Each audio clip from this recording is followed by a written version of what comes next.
Hello दोस्तों art and culture के आज के वीडियो में हम लोग जो इंडियन क्लासिकल डांस है उसके बारे में थोड़ा सा पढ़ेंगे। तो डांस नृत्य होता क्या है? नृत्य बेसिकली एक प्रदर्शनकारी कला यानी परफॉर्मेंस आर्ट होती है। प्रदर्शनकारी कला का एक रूप जिसे अनेक शारीरिक मुद्राओं, भावों, कदम तालों आदि के द्वारा व्यक्त किया जाता है। तो जो डांस है, डांस एक प्रकार की परफॉर्मिंग आर्ट का एक रूप है जिसमें अनेक शारीरिक मुद्राओं, भावों, कदम तालों इत्यादि का प्रयोग किया जाता है। इसके उद्भव और विकास की अगर हम बात करें तो भारतीय नृत्य परंपरा की अगर जड़ों की बात करें तो काफ़ी प्राचीन है।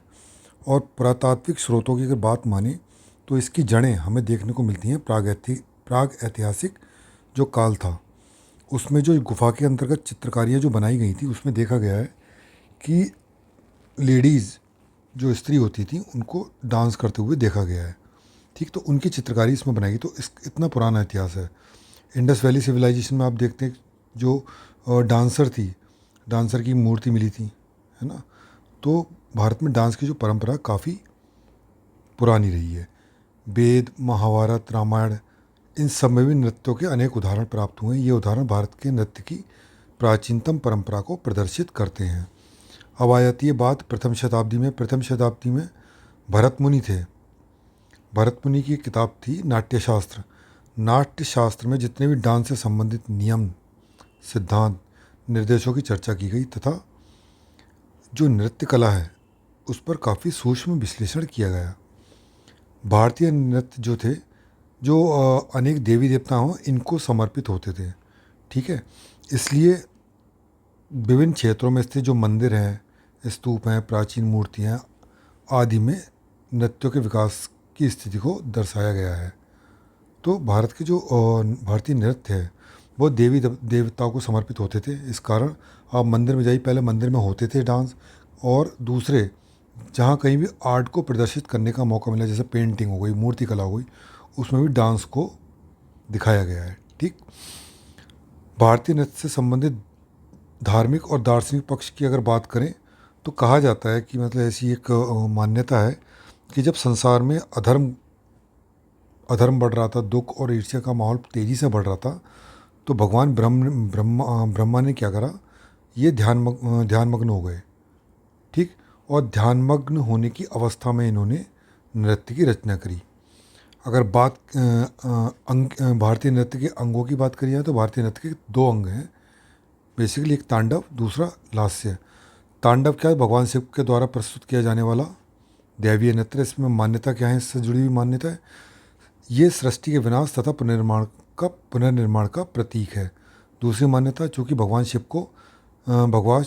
शिव जो थे एक राक्षस था, राक्षस जो कि अज्ञानता का प्रतीक था। ठीक, उस पर ये तांडव नृत्य कर रहे थे। तो ये तांडव नृत्य है, एक तो सृष्टि के विनाश तथा पुनर्निर्माण का प्रतीक है, दूसरा अज्ञानता पर ज्ञान की विजय का भी प्रतीक है। ठीक, नाट्य शास्त्र में भगवान शिव को ब्रह्मांडीय नर्तक बोला गया है, यूनिवर्सल डांसर इनको बोला गया है ये नाट्य शास्त्र पुस्तक में। शास्त्रों में सात प्रकार के तांडवों का वर्णन किया गया है, जैसे आनंद तांडव, गौरी तांडव, उमा तांडव इत्यादि। ठीक, दूसरा जो इसका रूप है वो लास्य है। लास्य बेसिकली तांडव क्या है? रौद्र रूप यानी गुस्से वाला डांस है, वही लास्य बहुत कोमल डांस है। तो जो पार्वती जी हैं, शिव जी की पत्नी, इन्होंने इसको परफॉर्म किया था। विद्वान बताते हैं कि ये तांडव नृत्य है, इसका ही स्त्री रूप क्या है? वो लास्य है। भगवान शिव ने ही स्त्री रूप में इसको प्रस्तुत किया था।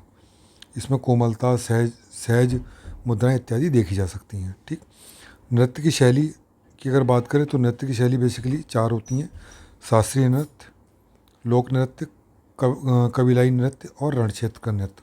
तो आज जो हम पढ़ेंगे वो शास्त्रीय नृत्य यानी क्लासिकल डांस के बारे में हम लोग पढ़ेंगे।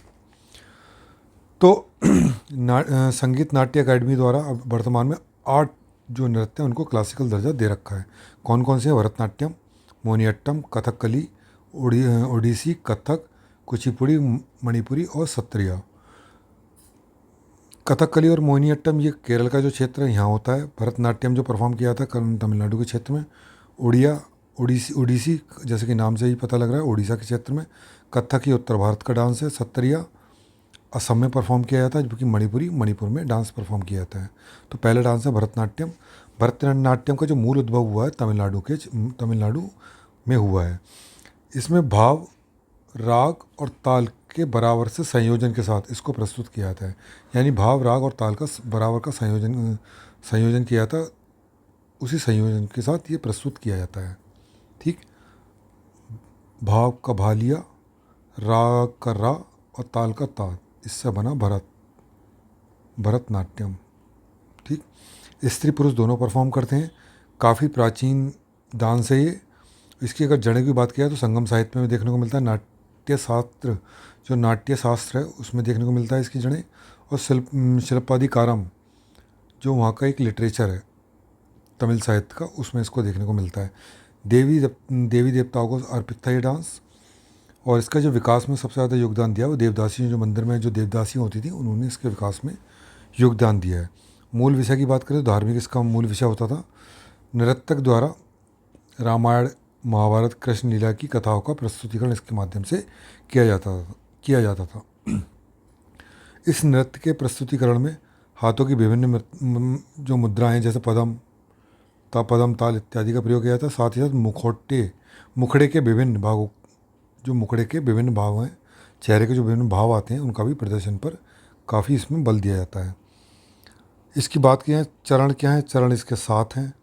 पहला चरण अलारिपू का मतलब प्रणाम की मुद्रा। दूसरा है जाति स्वरम, मतलब इसका नृत्य आरंभ किया जाएगा। तीसरा शब्दम, जो शब्द हैं, शब्द को बोलकर प्रस्तुतिकरण उनको प्रस्तुत किया जाता है। चरणम मतलब पद संचालन, लय या ताल। फिर 5वां है पदम, यानी श्रृंगार का जो प्रदर्शन किया जाता है इस नृत्य में, उसकी बात हो रही है। छठा है तिल्लाना, तो घुंघरुओं का तीव्र गति से प्रदर्शन तिल्लाना कहलाता है। 7वां है श्लोका, ये जो चरण है अंतिम अवस्था होती है भरतनाट्यम की। वाद्य यंत्र कौन कौन सा प्रयोग किया था। मृदंग यूज़ किया जाता है, बीड़ा यूज़ की जाती है, बांसुरी और वायलिन यूज़ किया जाता है। वस्त्र और परिधान की बात करें, वस्त्र परिधान आभूषण, तो ये काफ़ी आकर्षक इसमें पहने जाते थे। स्त्रियाँ क्या करती थी, सिल्क की साड़ी पहनती हैं। गर्दन बंद, चमकते आभूषण, बालों में चमेली की माला और पैरों में घुंघरू आती जो डांसर हैं इसकी वो पहनती हैं। ठीक, कलाकार अगर बात करें तो सोनल मानसिंह, सविता शास्त्री और कृष्णमूर्ति इसके प्रमुख कलाकारों में से एक है। तो ये हो गया भरतनाट्यम। अगला है मोहिनीअट्टम। मोहिनीअट्टम जो डांस परफॉर्म किया था वो केरल में किया जाता है। इसका उल्लेख महाभारत रामायण में किया गया है। पौराणिक कथाओं का नृत्य के माध्यम से इसमें जो नृत्य है मोहिनीअट्टम, इसमें जो पौराणिक कथाएं हैं जैसे महाभारत हो गई, रामायण हो गई, इनका काफ़ी भावनात्मक तरीके से इनको प्रस्तुत किया जाता है। सबसे बड़ी खास बात ये क्या है मोहिनीअट्टम की, ये सिर्फ महिलाओं के द्वारा परफॉर्म किया जाता है, इसको जेंट्स परफॉर्म नहीं करते हैं। प्रस्तुतिकरण के अंतर्गत देखें तो गोलाकार गति, पदम ताल, गहरी तथा मोहक अभिव्यक्ति का प्रदर्शन किया जाता है। इसमें गहरी तथा मोहक अभिव्यक्ति का प्रदर्शन करते हुए चाल की दिशा में आंखों का मनमोहक प्रयोग, मतलब इसमें जो फेशियल एक्सप्रेशन है और आंखों के एक्सप्रेशन है वो इतने मतलब मनमोहक होते हैं, काफ़ी मनमोहक इसमें एक्सप्रेशन दिए जाते हैं। गोलाकार गति में डांस किया जाता है। पदम ताल यानी धीरे धीरे इसमें स्टेप बढ़ाए जाते हैं। ठीक, वस्त्र और परिधान आभूषण की बात करें तो काफ़ी सरल लेकिन आकर्षक वस्त्र परिधान इसमें प्रयोग किया जाता है। कसाबू साड़ी जो कि केरल की सिल्क साड़ी है, इसको ही कसाबू साड़ी बोलते हैं। ये क्या होती है, सफ़ेद साड़ी पर पीले रंग का बॉर्डर होता है, ये वाली साड़ी पहनी जाती है। गले का हार तथा कानों में बालियाँ पहनी जाती हैं, बालों में वही चमेली की माला पहनी जाती है। कलाकार की अगर बात करें तो गोपिका वर्मा, पल्लवी कृष्ण और सुनंदा नैयर इसकी प्रमुख कलाकार हैं। तीसरा डांस है कथकली ये भी केरल में परफॉर्म किया था, काफ़ी प्राचीन डांस है ये। इसके अगर विषय की बात करें तो रामायण और महाभारत इसके मुख्य विषय हैं।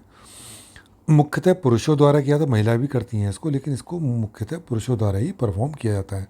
नर्तकों द्वारा, डांसर जो होते हैं, नर्तकों द्वारा विषय का जो भी विषय होता है, जैसे रामायण हो, महाभारत हो या कृष्ण लीला हो, उससे जो भी विषय हुआ उनका बड़ा नाटकीय और भावनात्मक प्रस्तुतिकरण किया जाता है। इस डांस को काफ़ी वैज्ञानिक माना जाता है। इसमें बिना बोले शरीर और भावनाओं पर काफ़ी नियंत्रण रखते हुए नृत्य किया जाता है। इसमें कोई जो डांसर होते हैं कोई शब्द नहीं बोलते, लेकिन अपने शरीर और भावनाओं को इतना कंट्रोल होता है, पूरी तरह से कंट्रोल करके ये डांस करते हैं। प्रस्तुतिकरण देख लेते हैं। तो इसमें विभिन्न मुद्राओं तथा हाव भाव का प्रयोग किया जाता है। 24 मुद्राएं होती हैं इसमें और 470 करीब प्रतीकों का इसमें प्रयोग होता है। पृष्ठभूमि में, यानी पृष्ठभूमि में इसके पीछे, स्टेज के पीछे गायन और वादन चलता रहता है। इसी के अनुसार नृत्य जो डांसर है वो नृत्य करता है। गायन वादन जो कर रहे होते हैं वही बोलते हैं, है ना, जबकि डांसर जो होता है कोई शब्द यूज़ नहीं करता, सिर्फ डांस करता है। और ये क्या होता है, ये डांस कथकली पूरी रात चलता है। तो काफ़ी लंबा डांस है, क्योंकि देख रहे हो 24 मुद्राएं होती हैं, 470 प्रतीकों का इसमें प्रयोग किया जा रहा है। वस्त्र और आभूषण की बात करें तो पोशाक रंगीन पहनी जाती है। चेहरे पर विशेष प्रकार का साज सज्जा, चेहरे को विशेष प्रकार से अलंकृत किया जाता है। सिर पर मुकुट पहना जाता है। कलाकारों की बात करें तो माधव पणिक्कर और शंकर कुट्टी इसके प्रमुख कलाकार हैं। ओडिसी नृत्य, जैसे कि नाम से ही पता है चल रहा है, उड़ीसा में ये परफॉर्म किया जाता है। प्राचीन काल, काफ़ी प्राचीन डांस है ये उड़ीसा का। इसके अगर साक्ष्य की बात करें तो नाट्यशास्त्र और रानी गुम्फा का जो अभिलेख है, उड़ीसा में जो रानी गुम्फा का जो अभिलेख है, उसमें इसके ओडिसी डांस के बारे में दिया गया है। तो देखा जाए तो ये उड़िया डांस यानी ओडिसी डांस काफ़ी प्राचीन है। इसका विकास क्या, उड़ीसा के मंदिरों में देवदासी हुआ करती थी उन्होंने किया था। प्रारंभ में केवल मंदिरों में परफॉर्म किया था, लेकिन बाद में जो स्थानीय राजा होते थे उनके दरबारों में इसको भी परफॉर्म किया जाने लगा। स्त्री और पुरुष दोनों ही इसको परफॉर्म करते हैं। इसके अगर विषय की बात करें तो पौराणिक कथाएं जैसे रामायण, महाभारत, कृष्ण लीला इत्यादि इसमें इसमें जो परफॉर्मेंस के जो सब्जेक्ट होते हैं, विषय होते हैं, वो ये पौराणिक कथाएं होती हैं। प्रदर्शन कैसे किया था, बिल्कुल भरतनाट्यम जैसा, लगभग भरतनाट्यम जैसा ये इसमें परफॉर्म किया जाता है। मुख्य विशेषता क्या होती है, मुख्य विशेषता इसमें होती है त्रिभंगा मुद्रा। ये क्या होती है, इसमें नर्तक या नर्तकी क्या होती है, सिर, शरीर और पैर को लचीले ढंग से मोड़ते हुए नृत्य का भावनात्मक प्रस्तुतिकरण करते हैं। ये त्रिभंगा मुद्रा क्या होती है, एक साथ सिर, शरीर और पैर को लचीले ढंग से मोड़ा जाता है। और जो विषय है डांस का, जैसे पौराणिक कथा, इनको इनकी भावनात्मक प्रस्तुतिकरण किया जाता है। कलाकार की बात करें तो माधुरी मुद्गल, सोनल मानसिंह और इंद्राणी रहमान इसके प्रमुख कलाकार हैं। पांचवा डांस है कथक। वो शाब्दिक, कथक का शाब्दिक अर्थ का मतलब क्या होता है, कथा। तो कथाओं के माध्यम से प्रस्तुत किया जाने वाला नृत्य को क्या बोलते हैं, कथक, जो कि उत्तर भारत में परफॉर्म किया जाता है। काफ़ी प्राचीन है। इसके साक्ष्य रामायण और महाभारत में ग्रंथों में मिलते हैं। विकास देखा जाए, इसका जो विकास हुआ है कथक का, हिंदू मुस्लिम की जो साझी परंपरा है, उन दोनों साझी परंपरा ने मिलकर इस डांस का विकास किया है। प्रस्तुतिकरण की बात किया तो प्राचीन समय भारत में ये सिर्फ धार्मिक उत्सव और मंदिरों में परफॉर्म किया जाता, जबकि मध्यकालीन भारत में ये मुस्लिम शासक थे, उनके दरबारों में इसको परफॉर्म किया जाने लगा। मूलतः इसके 3 तत्व थे, व्रत, नृत्य और नाटक।